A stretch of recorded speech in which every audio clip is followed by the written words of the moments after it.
నా ముందు ఉన్నటువంటి పెద్దలకును అలాగే సహోదరులకి సహోదరీమణులకి సహచరులైనటువంటి ప్రతి వారికి పేరు పేరున శుభాభివందనములు తెలియజేస్తూ ఉన్నాను.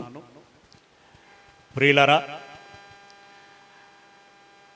మహాదేవుడు యుగము యుగములలో రాజు అయినటువంటి దేవుడు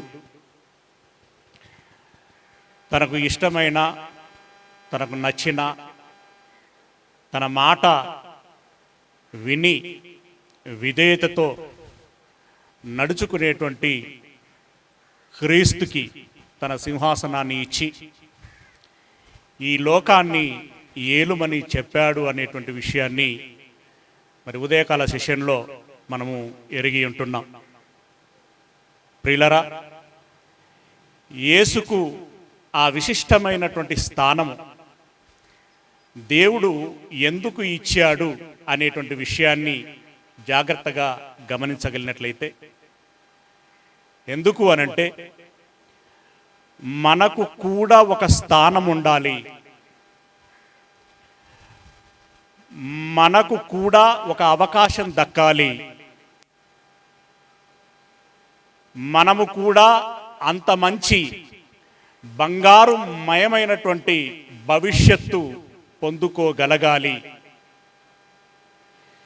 మనకు శ్రేయస్సు ఉండాలి, క్షేమము ఉండాలి, సంతోషము ఉండాలి, సమాధానము ఉండాలి, సంతృప్తి ఉండాలి. ఇలాంటి బృహత్తరమైనటువంటి భవిష్యత్తు మనకు కావాలి అనంటే మనము దేవుడు మెచ్చిన క్రీస్తు వైపు చూడవలసి ఉంటుంది. క్రీస్తులో ఉన్నటువంటి గుణాలేంటి, క్రీస్తులో ఉన్నటువంటి అర్హత ఏంటి అని మనం ఆలోచించినప్పుడు, ప్రియులారా, దేవత్వము అంటే ఏంటి అనేటువంటిది అనేక సార్లు మనం వినుంటాం, అనేక సార్లు చదివి ఉంటాం. ప్రియులారా, గతంలో మనం చాలాసార్లు ఆయా పాఠాల సందర్భంలో మాట్లాడుకొని ఉన్నాం. క్రూరత్వము ఉంటుంది, మానవత్వము ఉంటుంది, చివరిది దైవత్వము ఉంటుంది. క్రూరత్వము అనంటే వాడు చావాలని, చస్తున్నాడని ఎరిగి కూడా తన యొక్క పైశాచికత్వాన్ని చూపిస్తూ ఉంటాడు. ఇది క్రూరత్వంలో భాగం. మానవత్వం అంటే ఎవరైనా సహాయము ఆర్దిస్తే చలించేటువంటి తత్వం మానవత్వం. కానీ దైవత్వం అంటే మనము అడగక మునిపే మనకు అవసరమైనది ఏదో ముందే ఎరిగి సమకూర్చి ఇచ్చేటువంటి తత్వం దైవత్వం. మరి దైవత్వాన్ని మనం ఎలా చూడగలుగుచున్నాం, ఎలా ఎరగగలుగుచున్నాం అని అన్నప్పుడు ఆయన ఒక మాట చెప్పాడు. సృజించబడినటువంటి ఈ వస్తువులను మీరు ఆలోచించుట మూలంగా నా దైవత్వం ఏంటో మీకు తెలుస్తుంది అని అన్నాడు. ఇది ఒక మాట. రెండవ మాట ఏం చెప్పాడో తెలుసా అండి? కొలస్సీలో రాసినటువంటి పత్రిక 2వ అధ్యాయము 9వ వచనం. కొలస్సీలో రాసినటువంటి పత్రిక 2వ అధ్యాయము 9వ వచనం. ఏలయనగా దేవత్వం అనేటువంటిది ఏదైనా ఉన్నది అనంటే, ఇప్పుడు దేవుడు అంటే ఉన్నవాడు అని చెప్పుకున్నాం, అధిక శక్తివంతుడు అని చెప్పుకున్నాం, జ్ఞానవంతుడు అని చెప్పుకున్నాం, సకల సమర్థుడు అని చెప్పుకున్నాం.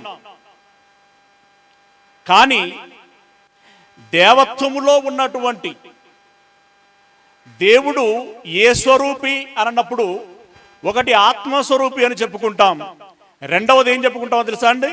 ఏమని చెప్పుకుంటాం? ప్రేమ స్వరూపి. ఆయన కరుణ కలిగినటువంటి వాడు, ఆయన దయ కలిగినటువంటి వాడు, ఆయన కృప కలిగినటువంటి వాడు. అవన్నీ ఉన్నాయి గనుకనే ఎంత నీచ నికృష్టమైనటువంటి బ్రతుకులు బ్రతికినా, ఎంత దౌర్భాగ్యకరమైనటువంటి దిగజారుడు బ్రతుకులు బ్రతికినా ఆయన క్షమించి మరలా తన సన్నిధికి పిలుచుకుంటున్నాడు. అందులో మనము కూడా భాగస్థులం, దేవుని కృపను పొందుకున్నటువంటి వారు. ఇలాంటి దైవ గుణాలు ఏవైతే ఉన్నాయో ఆ గుణాలని ఒక వ్యక్తి చూపించాడట. అక్కడ రాయబడినటువంటి మాట ఇప్పుడు మీరు గమనిస్తున్నారు. దేవత్వము అనేది ఒకటి ఉంటున్నది అని మీరు గమనించగలిగితే అది అందులో ఏదో అల్పభాగము కాదట, ఏదో అర్ధభాగము కాదు. దేవత్వము యొక్క సర్వ పరిపూర్ణత శరీరముగా క్రీస్తు నందు నివసించుచున్నది. అంటే దేవత్వము అనేటువంటి గుణం, దేవత్వము అనేటువంటి లక్షణం, ఆ స్వభావం ఎందులో ఎవరిలో వాసం చేసిందట?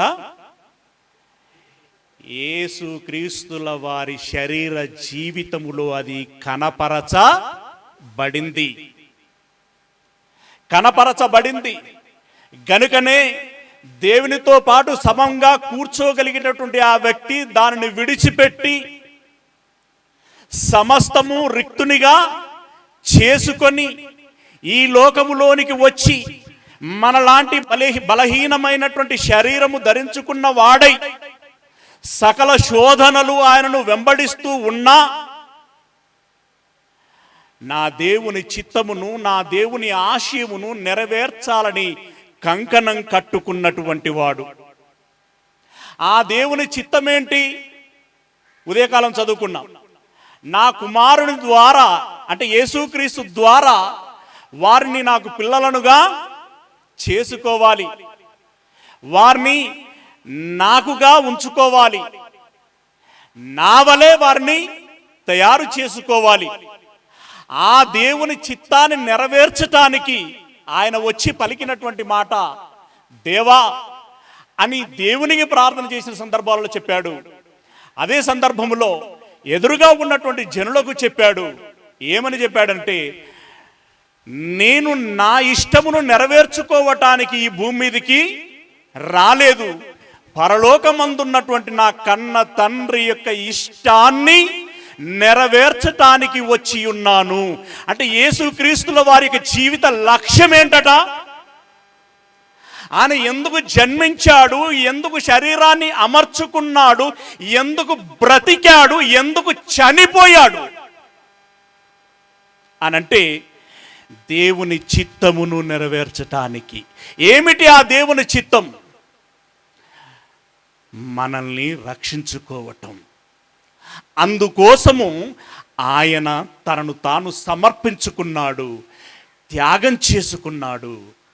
తద్వారా కరుణ, దయ, వాత్సల్యము, ప్రేమ, ఆ దైవ గుణాలనేటువంటి ఏవైతే ఉన్నాయో వాటన్నిటినీ ఆయన తన క్రియల ద్వారా చూపించగలిగాడు. అంత గొప్ప గుణము ఆయనకున్నది కాబట్టి దేవుడు అంత పెద్ద సింహాసనములో ఆయనను కూర్చుండబెట్టుకున్నాడు. కానీ యేసయ్య ఉదయకాలం చెప్పినట్లుగా, నేను జయించి నా తండ్రి సింహాసనమందు కూర్చొని ఉన్న ప్రకారం, కఠించండి, జయించు వానిని, అంటే మీలో, మనలో, ఎవరిలో చెప్పాలి, ఎవరిలో? నేను మాట ఎందుకు పలికిస్తున్నాను అర్థమవుతుంది మీకు? మీకు ఆ జీలు ఉండాలి, మీకు ఆ గురి ఉండాలి, మీకు ఆ లక్ష్యం ఉండాలి, ధ్యేయం ఉండాలి, పట్టుదల ఉండాలి, పోరాటం ఉండాలి, కసి ఉన్నదా? ఉన్నదన్న వాళ్ళు ఆమెనండి. ఉన్నదా? నాకు సంతృప్తికరంగానైతే శబ్దం రావట్లా. తిన్నారా లేదా? ఉందా మీకు ఆ జీల్? ఉందా మీకు ఆశయం? ఉందా మీకు ఆ పట్టుదల? ఉన్నదా కసి? వండి తీరాలి. లేకుంటే నీకు ఇక్కడికి వచ్చిన దాని కానీ, నీ క్రైస్తవుడిని చెప్పుకుంటున్నటువంటి దాని కానీ అర్థం లేదు. అది వ్యర్థమైనటువంటిది. అర్థపూర్వకంగా ఉండాలి మన జీవితం. జయించిన వారిని నాతో పాటు నా సింహాసనం నందు కూర్చుండబెట్టదునంటే పరోక్షంగా ఎవరి సింహాసనంలో కూర్చుండబెడతానంటున్నాడు? ఎవరి సింహాసనంలో కూర్చుండబెడతానంటున్నాడు? దేవుని సింహాసనంలో కూర్చుండబెడతాను అని అంటున్నాడు. మరి దేవుని సింహాసనంలో కూర్చుంటే ఏం చెయ్యాలి? ఏం చెయ్యగలరో ఆలోచించండి ప్రియులారా. పౌలు గారండి, నేను ఎప్పుడో చచ్చిపోయాను అన్నాడు ఆయన. నేను క్రీస్తుతో పాటు సిలువ వేయబడ్డాను. ఇక మీదట జీవిస్తున్నది నేను కాదు, క్రీస్తే నాయందు వసించుచున్నాడు లేదా జీవించుచున్నాడు. అంటే ఏంటంటే దాని అర్థం నీకు అర్థమైందా? యేసయ్య ఏ విధంగానైతే నేను నా కోసం రాలేదు, నా తండ్రి చిత్తాన్ని నెరవేర్చడానికి వచ్చి ఉన్నానని చెప్పాడో, ఈయన కూడా అదే చెప్తున్నాడు. నేను ఎప్పుడో చచ్చిపోయాను.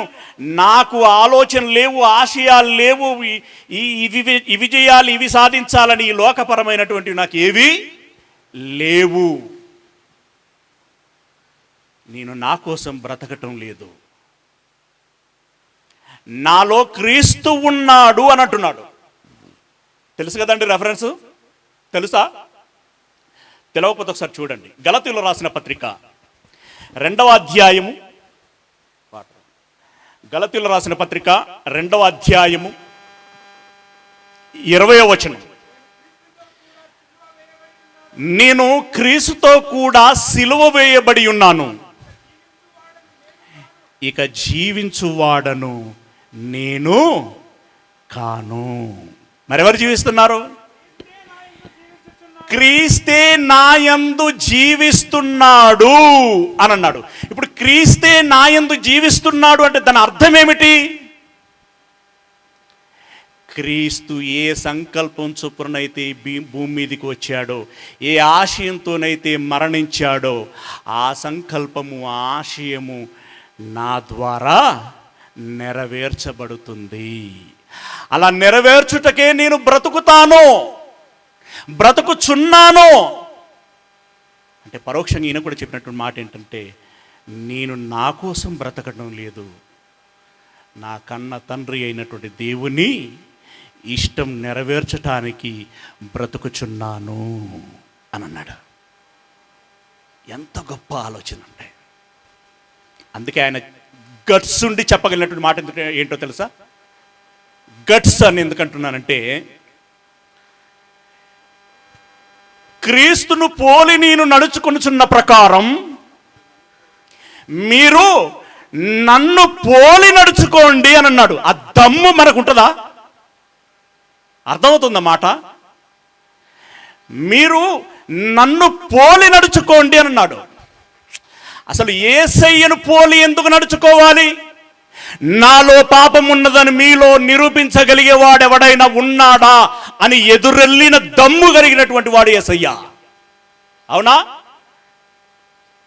అంటే ఇప్పుడు యేసయ్యలో ఏ తెగింపు కలిగి, ఏ అర్హత కలిగి, ఏ మాట అయితే అనగలిగాడో, పౌలు కూడా ఇంచుమించు అదే మాట అంటున్నాడు. నన్ను పోలి అని అన్నప్పుడు పక్కనోడు ఇక నిన్ను పోలే నడుచుకోవాలి అనేవాడని అంటే, ఇప్పుడు ఆయన మాట ఏమవుతుందండి? అంటే ఆ అవకాశం ఎవడికి ఇవ్వలేనంత గొప్పగా బ్రతికాడు ఆయన.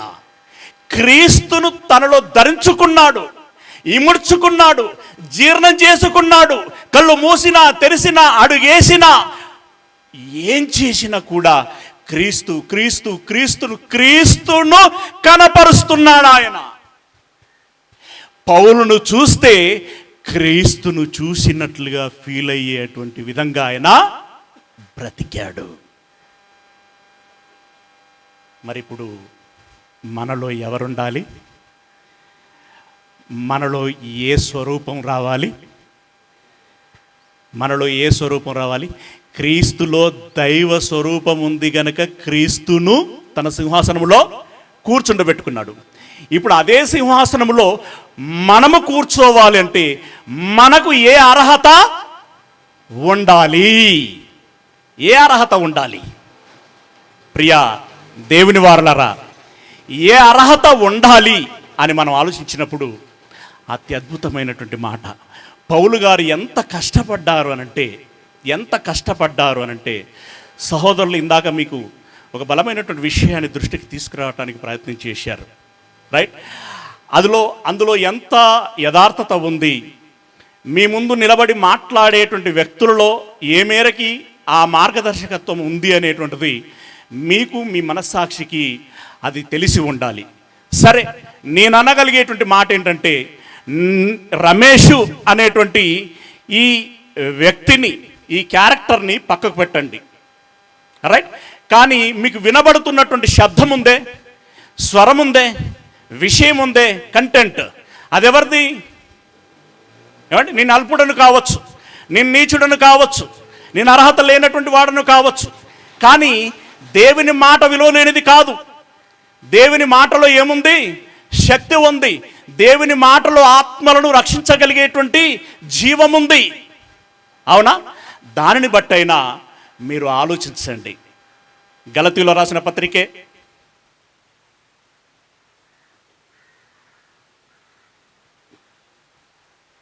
4వ అధ్యాయము 19వ వచనం. 4వ అధ్యాయం 19వ వచనం. నా పిల్లలారా క్రీస్తు స్వరూపము. జాగ్రత్త గమనించండి. ఇందాక దేవుని స్వరూపం ఎవరిలోనికి వచ్చింది? దేవుని స్వరూపం క్రీస్తులోనికి వచ్చింది. అవునా? ఇప్పుడు క్రీస్తు స్వరూపం మనలోనికి రావాలట. క్రీస్తు స్వరూపం మనలోనికి వచ్చిందంటే ఆటోమేటిక్గా ఎవరి స్వరూపం వచ్చినట్టు? దేవుని స్వరూపం మనకి వచ్చినట్టు.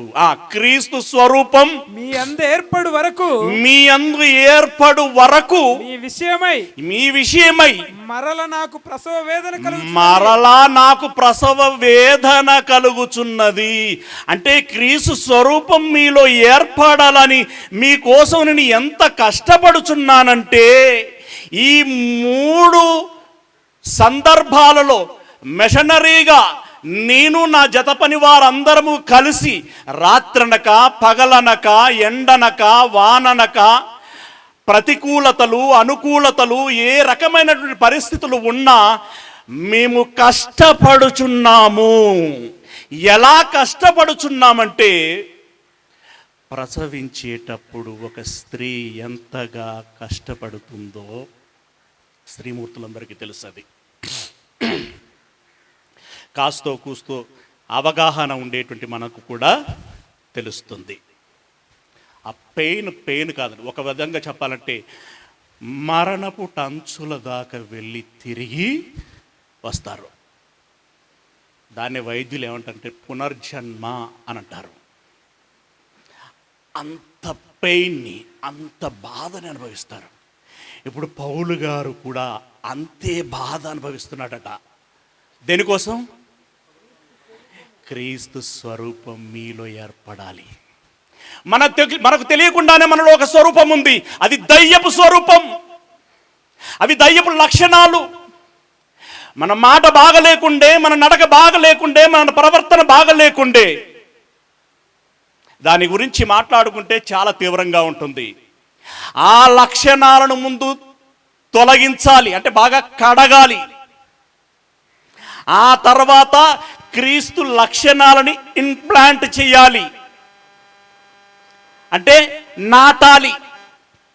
అవి వేర్లుగా విస్తరించాలి, మన అణువుల్లో జీర్ణమైపోవాలి.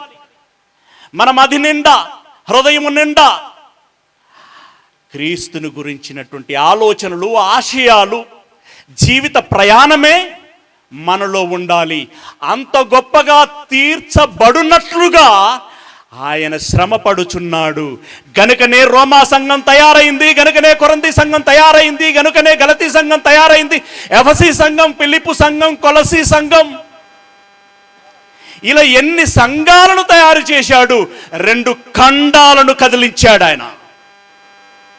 2 ఖండాలను కదిలించాడు. ప్రియులారా, మరి అది ఊరికినే అవుతుందా? ఊరికినే అవుతుందా? ఏమండి, ఈ సెమినార్ను నిర్వహించటానికి లేనట్టున్నాడు కదా ధర్మయ్య గారు.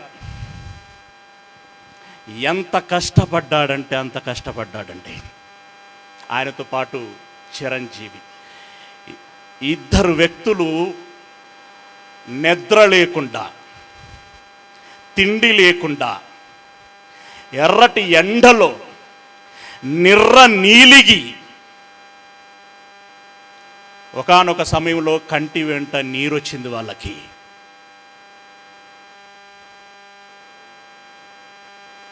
ఏంటన్నా ఈ బాధ?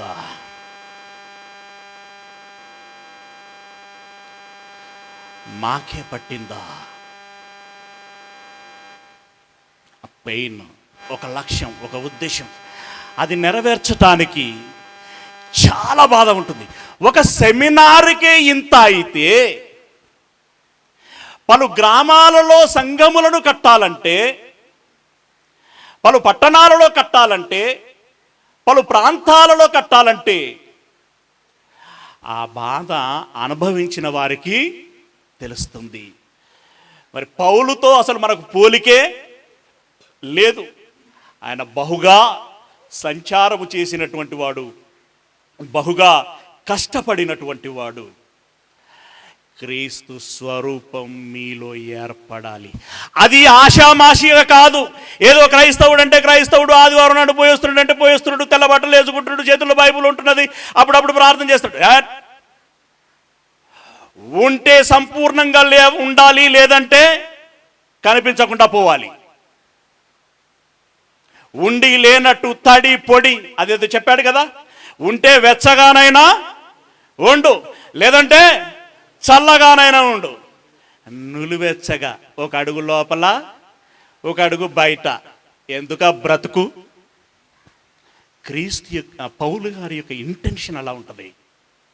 అందుకే మీలో క్రీస్తు స్వరూపం సంపూర్ణంగా రావాలి. కొలసీలో రాసిన పత్రిక 1వ అధ్యాయం 28వ వచనం. కొలసీలో రాసిన పత్రిక 1వ అధ్యాయము 28వ వచనం.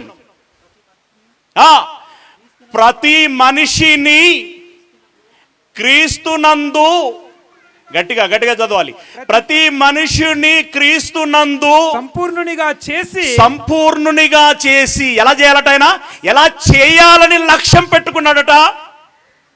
ఆయన లక్ష్యం చూడండి ఎంత పెద్దదిగా పెట్టుకున్నాడో, ఎంత గట్టిదిగా పెట్టుకున్నాడో. రాజీ పడే ప్రసక్తే లేదు, రాజీ పడే ప్రసక్తే లేదు. ప్రతి మనిషిని అంటున్నాడు చూడండి, మళ్ళా ఒకరు కూడా విడిచిపెట్టాడట. ప్రతి మనుష్యుణ్ణి క్రీస్తునందు సంపూర్ణునిగా చేసి ఆయన ఎదుట నిలవబెట్టి, అయ్యా ఇదిగో అద్దం, ఇందులో మీరు కనబడుతున్నారో లేదో చూడండి అంటాడట.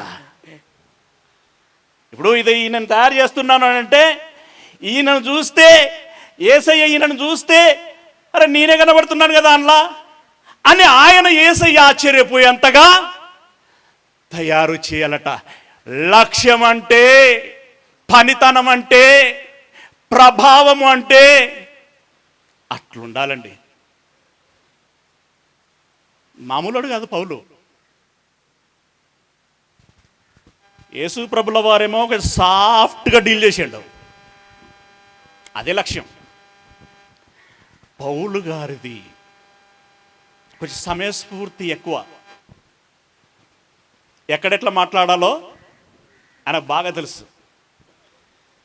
తగ్గే కాడా తగ్గుతాడు, లేచే కాడా లేస్తాడు. ఎక్కడైనా వీరప్రభావమే. సంపూర్ణులుగా అవ్వాలి మీరు. మరి అయితే సంపూర్ణునిగా అయితే చేసి ఏమండి అయితే అయితే ఇంకేముందిరా? అయితే నువ్వు అధిరోహించటమే దేంట్లోనికి? దేవుని సింహాసనములోనికి. దేవుని సింహాసనంలో కూర్చుంటమే. రాజ్యము నీదే, రాజ్యము నేలుట నీదే. ఎస్, ఇది నా మాటలు కాదు. రాజ్యము నీదే, రాజ్యము నేలుట నీదే. దానియేలు గ్రంథం 7వ అధ్యాయము 18వ వచనము. దానియేలు గ్రంథం 7వ అధ్యాయము 18వ వచనము. అయితే మహోన్నతుని పరిశుద్ధులే, మహోన్నతుని ఎవరు? మహోన్నతుని పరిశుద్ధులే. పరిశుద్ధులంటే ఎవరంటే చెప్పండి. ఇప్పుడు ఎవరు చెప్పి పరిశుద్ధులంటే ఎవరు? దేవుని పిల్లలు. ఇప్పటి భాషలో చెప్పాలంటే క్రైస్తవులు, అంతే కదా. మహోన్నతుని పరిశుద్ధులే రాజ్యాధికారమునందుదురు. రాజ్యాధికారమునందుదురు. వారు, మీరు నమ్మగలుగుతున్నారా? రాజ్యాధికారమా? నాకంత సీను ఎక్కడదే బాబు అని అనుకుంటాం కదా. నో, నువ్వెవరో నువ్వు నోటిఫై చేసుకోవాలి. మహోన్నతుని పరిశుద్ధులే రాజ్యాధికారమునందుదురు. రాజ్యాధికారమునందుదురు. వారు యుగ యుగములు, వారు యుగ యుగములు, యుగ యుగాంతముల వరకు, యుగ యుగాంతముల వరకు రాజ్యమేలుదురు. రాజ్యమేలుదురు. అరే వాళ్ళు ఎంత గొప్ప వాళ్ళండి, ఎంత మంచి మనసులండి. మేమే రాజ్యం చేస్తాం, ఇంకెవడు ఇక్కడికి వచ్చి కూర్చోటానికి వీల్లేదు, కాలు పెట్టడానికి వీల్లేదు అని అనట్లేదు వాళ్ళు.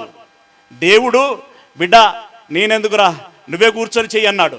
అన్నాడా? అన్నాడు. ఇప్పుడు ఆ కొడుకు అంటే యేసుక్రీస్తుల వారు తానేమంటున్నారు? నేనే కాదు తమ్మి,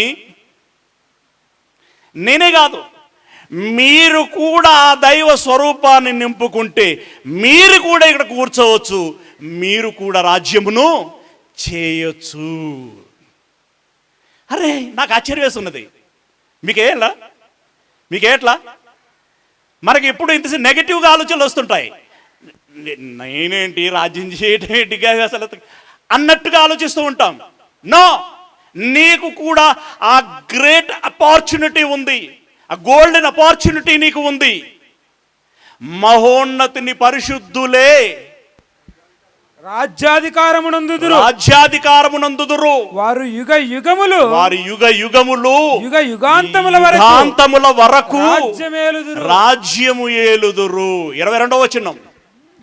22వ వచనం. ఆ మహావృద్ధుడు వచ్చి, ఆ మహావృద్ధుడు అంటే అక్కడ ఆ సీక్వెన్స్ లో దేవుడి గురించి మాట్లాడుతున్నాడు. అక్కడ వృద్ధుడు అంటే ముసలోడు, చేతగాని వాడు, చావు దగ్గరైనోడు అని అలా ఆలోచించకండి. వృద్ధుడు అంటే సీనియర్ అని దాని అర్థం. అక్కడ తెలుగులో వృద్ధుడు అంటాం, ఇంగ్లీష్లో ఏమంటారండి?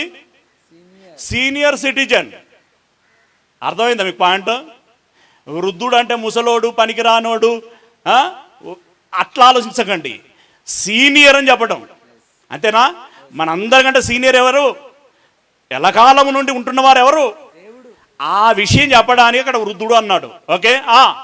ఆ మహావృద్ధుడు వచ్చి, ఆ మహావృద్ధుడు వచ్చి మహోన్నతుని పరిశుద్ధుల విషయములో, మహోన్నతుని పరిశుద్ధుల విషయములో తీర్పు తీర్చు వరకు అలాగు జరుగును గాని సమయము వచ్చినప్పుడు నీకంటూ ఒక సమయం వస్తుంది. అవును, మనలో ఉన్నటువంటి వాళ్ళందరికీ ఒక సమయం వస్తుంది, ఒక అవకాశం వస్తుంది. అది గుర్తిస్తే నువ్వు అలా చేయగలవు, గుర్తించకపోతే చేయలేవు. ఎందుకంటే అది గుర్తించకపోతే నీ ప్రయత్నం ఎక్కడ ఉంటుంది? ప్రయత్నమే లేకపోతే ఆ పరిస్థితిలో మనం ఎందుకుంటాం? ఉండలేం. సమయము వచ్చినప్పుడు ఆ పరిశుద్ధులు రాజ్యమేలుదురు అనేటువంటి సంగతి నేను గ్రహించి తిని. సమయం వచ్చినప్పుడు పరిశుద్ధులు కూడా ఏం చేస్తారట? రాజ్యము ఏలుదురు అని అన్నాడు. ఎప్పుడండి? రేపిస్తాడా అనకండి. మీరెప్పుడు సంపూర్ణులు అవుతారు? అది మీ చేతిలోనే ఉంది. ఎస్, నువ్వు తలుచుకుంటే ఇవ్వాలనే కావచ్చు, కనీసం రేపైనా కావచ్చు, ఆ మరుసటి దినమైనా కావచ్చు. ప్రతి క్షణాన్ని సమయమును పోనీయక దానిని సద్వినియోగము చేసుకుంటే అవకాశం నీ చెంతకు వస్తుంది. 27వ వచనం. ఆకాశమంతటి క్రిందనున్న రాజ్యమును, ఆకాశమంతటి క్రింద ఉన్నటువంటి రాజ్యమును, అధికారమును రాజ్య మహాత్మ్యమును. ఏమండి, ఆకాశం క్రిందనట రాజ్యమట, రాజ్య అధికారము, రాజ్య మహాత్మ్యమును, రాజ్యం యొక్క మహాత్మ్యమును మహోన్నతుని పరిశుద్ధులకు చెందును, మహోన్నతుని పరిశుద్ధులకు చెందును. అంటే మీరే రాజ్యము చేస్తారు, మీకే ఆ అవకాశం ఇవ్వబడుతుంది అనుకుంటున్నారా మీరు? ఎల్లకాలం యేసయ్యే అక్కడ తిష్టేసి ఎవడు ఇక్కడికి వచ్చి కూర్చోటానికి వీల్లేదు అనడు. పరిశుద్ధులైనటువంటి వారికి యేసయ్య ఆ అవకాశము ఇస్తాడు. ఒక విషయం మీరు గమనించండి ప్రియులారా, మీకు తెలియకుండానే ఒక పని జరుగుతున్నది. ఏంటో తెలుసా? యేసు ప్రభుల వారు తన శిష్యులతో ఒక మాట అన్నారు. మీరు ఇక్కడ ఎవరిని ఒప్పుకుంటారో నా కన్న తండ్రి యొద్ద వారిని ఒప్పుకుంటాను. మీరెవరినైతే తిరస్కరిస్తారో నేనును నా తండ్రి యొద్ద తిరస్కరిస్తాను. అంటే ఒప్పుకోవటం, తిరస్కరించటం అనేటువంటి అధికారం ఇప్పుడు ఎవరికి వచ్చింది? యేసుక్రీస్తుల వారి అసలైన శిష్యులకు వచ్చిందా? వచ్చేసింది. వీళ్ళు ఒప్పుకుంటే ఆయన ఒప్పుకుంటాడట, వీళ్ళు వద్దు ప్రభువా అంటే సరేరా అంటాడట. అంటే ఆయన అంత గుడ్డిగా ఉండి వీళ్ళు ఎట్లా చెప్పినా ఒప్పుకుంటాడు యేసయ్య అని అనుకుంటున్నారా? లేదు. వీళ్ళు ఎంత సమర్థులుగా తయారవుతారనంటే, ఈయన అన్న చెక్ చేశాను అంతా బాగుంది అనుకుంటే అన్నాడు, బాగుంది అని అన్నారు అనంటే వీడు అంత పర్ఫెక్ట్గా చెక్ చేస్తాడు. వీడు చెక్ చేసిన తర్వాత దానికి తిరిగే లేదు అన్నంత పర్ఫెక్ట్గా వాళ్ళు ఉంటారు. అదే సంపూర్ణత. అంత పర్ఫెక్ట్గా వాళ్ళు ఉన్నప్పుడు యేసయ్య దేవుడు యేసయ్యకు అప్పచెప్పినట్లుగా యేసు ప్రభుల వారు కూడా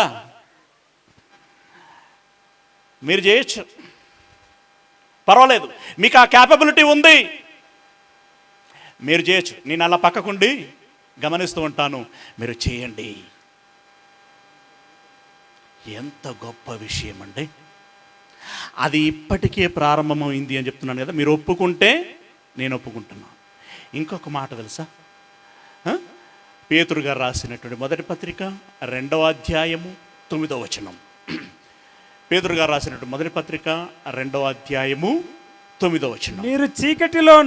మీరు చీకటిలో నుండి ఆశ్చర్యకరమైన తన వెలుగులోనికి మిమ్మును పిలిచినటువంటి వాని యొక్క గుణాతిశయములను, అంటే మనల్ని పిలిచింది యేసయ్య, యేసయ్య యొక్క గుణాలు అవి కూడా అతిశయాస్పదమైనటువంటివి.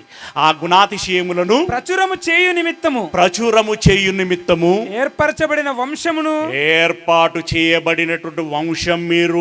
మీరేమనుకుంటున్నారో సిల్లీగా తీసుకుంటున్నారేమో మిమ్మల్ని గురించి మీరు చిన్నగా ఆలోచించుకుంటున్నారేమో. మీరు ఇంకెంతసేపు ప్రారంభంలో ఉన్నట్టుగా అయ్యా నేను నీచున్నయ్యా, నికృష్టునయ్యా, అల్పుడనయ్యా, దౌర్భాగ్యుడనయ్యా, పెంటకుప్పనయ్యా, అందులోని పురుగునయ్యా అని ఇంకా ఆ స్టేజ్లోనే ఉన్నట్టుగా భావించుకుంటున్నారేమో. నో. ఎస్, ఒకప్పుడు నీ బ్రతుకు అదే, కానీ అక్కడ నుండి నువ్వేమయ్యావు? రూపాంతరం చెందావు. ఎవరిలోనికి రూపాంతరం చెందావు? ఎవరిలోనికి నువ్వు రూపాంతరం చెందావు? ప్రియా దేవుని వారలరా, జాగ్రత్తగా ఆ పేజీని అలాగనే ఉంచి ఎవరిలోనికి రూపాంతరం చెందావో చూడు. ఎఫెసీలో రాసిన పత్రిక 4వ అధ్యాయము 24వ వచనము. ఎఫెసీలో రాసినటువంటి పత్రిక 4వ అధ్యాయము 24వ వచనము. నీతియు యథార్థమైనటువంటి భక్తి గలవారై దేవుని పోలికగా సృష్టింపబడిన దేవుని పోలికగా సృష్టింపబడిన నవీన స్వభావమును ధరించుకొనవలెను. మీ పాత స్వభావం దయ్యపు స్వభావం, నీది నాది మనందరిది. ఇప్పుడు రూపాంతరం చెందాలట. ఏ స్వభావంలోనికి? దైవ స్వభావములోనికి. అంటే మనల్ని చూస్తే, ఇందాక చెప్పాను కదా, ఈయనను చూస్తే యేసయ్యే కనబడడం కాదు, ఆ నెక్స్ట్ డీప్గా చూస్తే ఎవరు కనపడతారు? దేవుడు కనబడతాడు. దేవుడు కనబడే అంత సంపూర్ణంగా ఈయన రూపవంతుడై ఉన్నాడు అనంటే ఇప్పుడు ఆ వ్యక్తి ఆషామాషి వ్యక్తి, శాసించగలిగేటువంటి వ్యక్తి, ఈ ప్రపంచాన్ని శాసించగలిగేటువంటి వ్యక్తి, ఈ ప్రపంచాన్ని కదిలించగలిగేటువంటి వ్యక్తి, ఈ ప్రపంచంలో ఒక ప్రపంచనాన్ని సృష్టించేటువంటి వ్యక్తి, సాతానుని గడగడలాడించగలిగేటువంటి వ్యక్తి, ఎడమ కాలితో చిత్తుగా తొక్కగలిగేటువంటి వ్యక్తి. ఏమనుకుంటున్నారు? మీరలా తయారవ్వాలి. మీరలా తయారవ్వాలనే డబ్బులు లేకపోయినా చేస్తామో చేయలేమో అనేటువంటి అనుమానాస్పదమైనటువంటి పరిస్థితులు ఉన్నప్పటికీ దేవుని మీద భారం వేసుకొని ఇదిగో ఈ కార్యము తలపెట్టి దేవుడు ఈ మాటలు మీకు చెప్పించి, ఒరే నా పిల్లలారా, మీరు సామాన్యులు కాదు అసామాన్యులుగా ఎదగాలి అని చెప్పి మీ చెవులు దద్దరిల్లేలా వినిపిస్తున్నాడు. దేవునికి స్తోత్రము కలుగును గాక.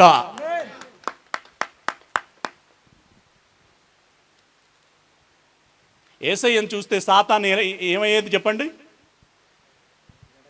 వణికేది. అయ్యా అప్పుడే ఎందుకు వచ్చారు మీరు? మా సమయం ఇంకా రాలేదు కదా, కనీసం ఈ పంతుల్లోని కన్నా. అంటే ఏంటంటే పరిస్థితి? ఇప్పుడు అదే దయ్యం ఎవరిని చూస్తే పారిపోవాలి చెప్పండి? యేసయ్యనా? అంత అవసరమా? యేసయ్యను చూస్తే గాని పారిపోయేంత అవకాశం నువ్వు ఇస్తావా? ఇయ్యొచ్చా? క్రైస్తవుడను అనుకున్నవాడు ఇవ్వచ్చా? నో. నిన్ను చూస్తేనే సాతానుకు భయం ఇయ్యాలి. That is Christianity. That is maturity life. That is devotee. That is devotional life.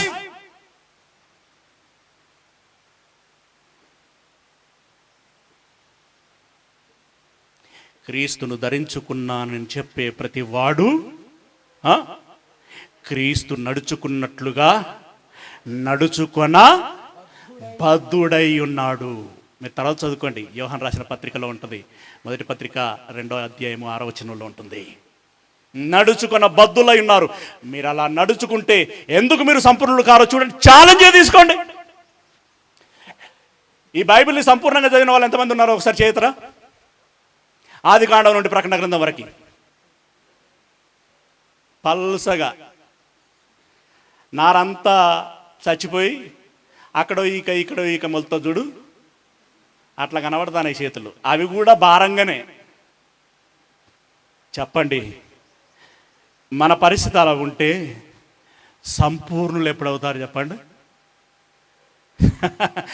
మనమంత నిర్లక్ష్యంగా అంత బలహీనంగా ఉన్నాము గనకనే సాతాను వికటాట్టహాసం చేస్తున్నది. మనమంత బలహీనంగా ఉన్నాము గనుకనే సాతాను వికటాట్టహాసం చేస్తున్నది.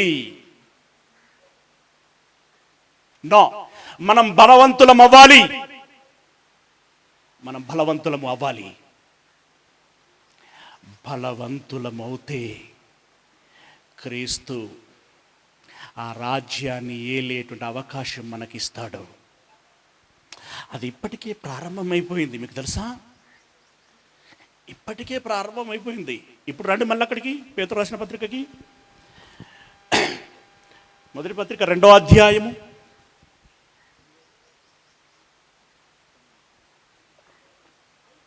9వ వచనం, ఏర్పరచబడిన వంశమును, ఏర్పాటు చేయబడినటువంటి వంశమును, రాజులైన యాజక సమూహమును, రాజులైన యాజక సమూహమును, పరిశుద్ధ జనమును, పరిశుద్ధ జనమును, దేవుని సొత్తైన దేవుని ప్రజలునై ఉన్నారు. సొత్తైన ప్రజలునై ఉన్నారు. ఇక్కడ ఒక మాట వచ్చింది, గమనించారా?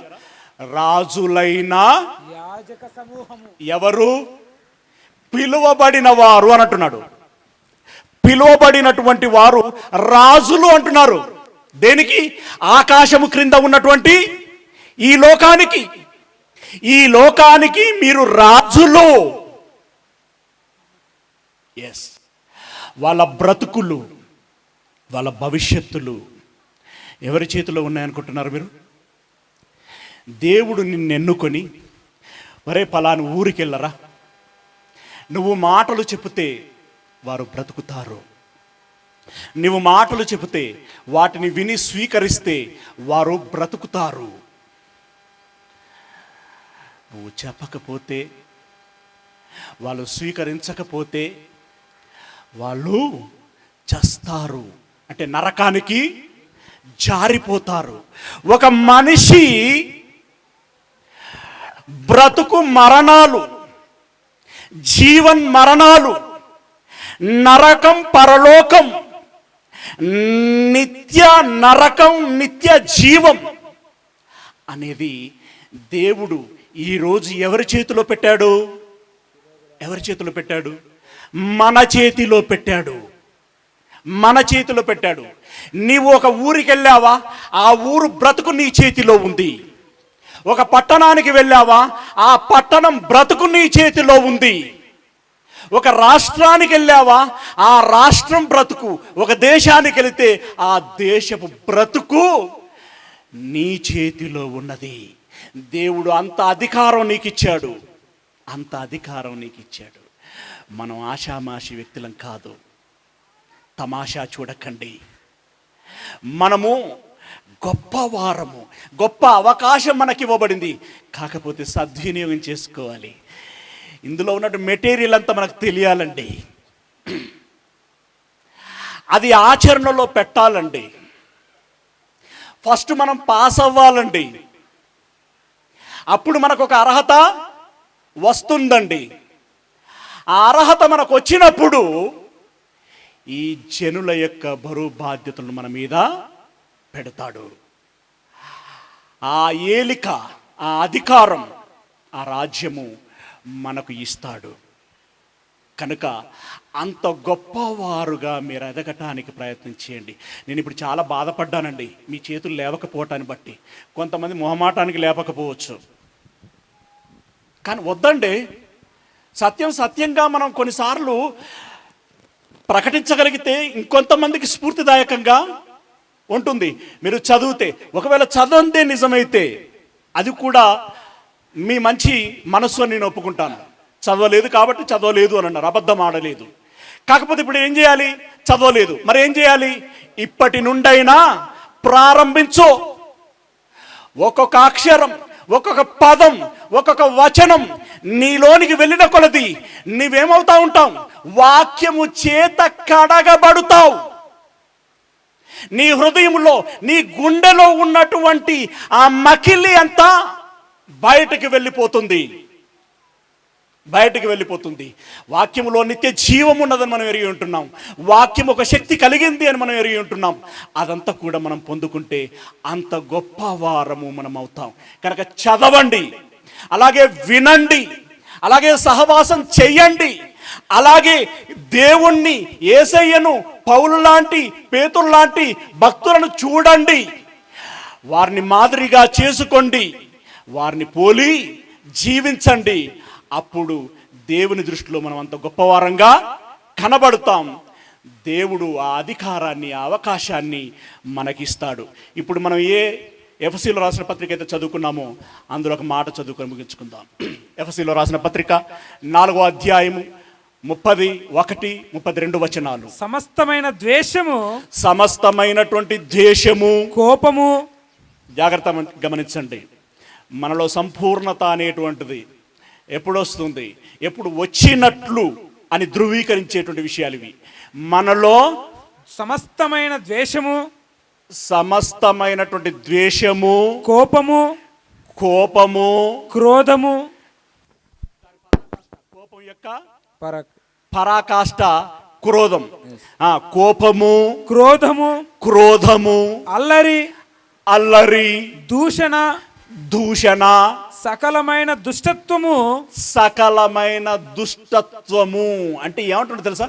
ఉండకూడనటువంటి బ్యాడ్ హ్యాబిట్స్ ఏవి నీలో ఉండకూడదు.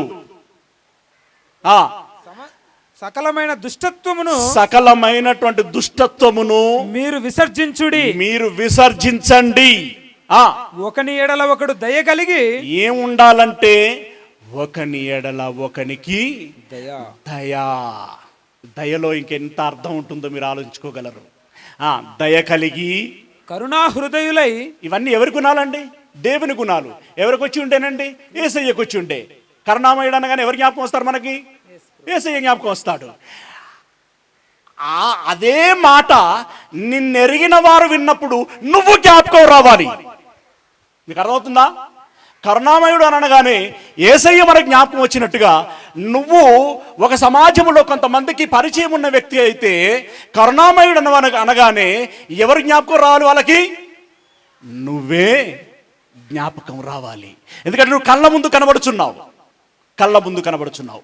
ఆ మాటే దయా, దయ కలిగి, కరుణాహృదయులై, క్రీస్తునందు దేవుడు మిమ్మును క్షమించిన ప్రకారము. క్రీస్తునందు దేవుడు మిమ్మును క్షమించిన ప్రకారం మీరును ఒకరినొకరు క్షమించుడి. మీరును ఒకరిని ఒకరు క్షమించుడి.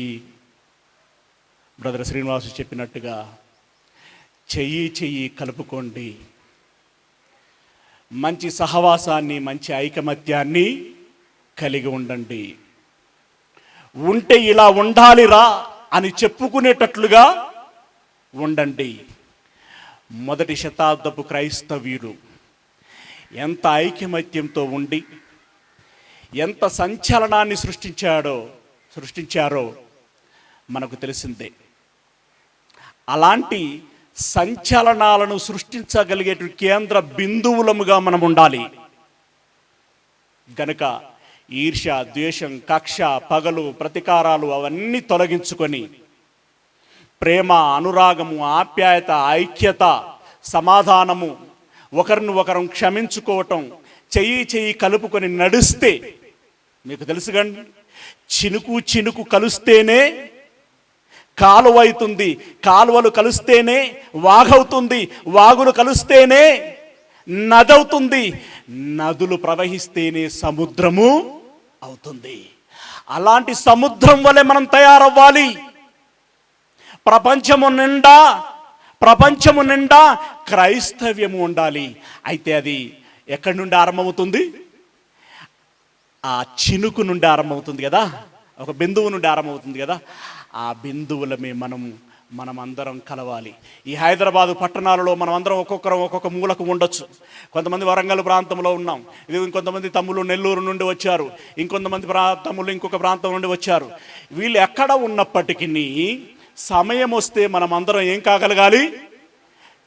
ఏకం కాగలగాలి. క్రైస్తవ్యం అంటే ఇలా ఉంటుంది అని చూపించగలగాలి. అలా మనము దేవుని దృష్టిలో విజయం సాధించినటువంటి వారముగా ఉండాలి. దేవుడు యేసయ్య ఏ సింహాసనంలో ఉండి పరిపాలన చేయగలిగారో అలాంటి పరిపాలన చేయగలిగేటువంటి ప్రభావవంతమైనటువంటి వ్యక్తులముగా మారాలని మనసారా కోరుకుంటూ, విని మరిచిపోయేటువంటి వారుగా కాకుండా మనసులో పెట్టుకొని అందుకోసం ఆరాట పడుతారని ఆశిస్తూ ఈ మాటల్ని ముగిస్తున్నాను.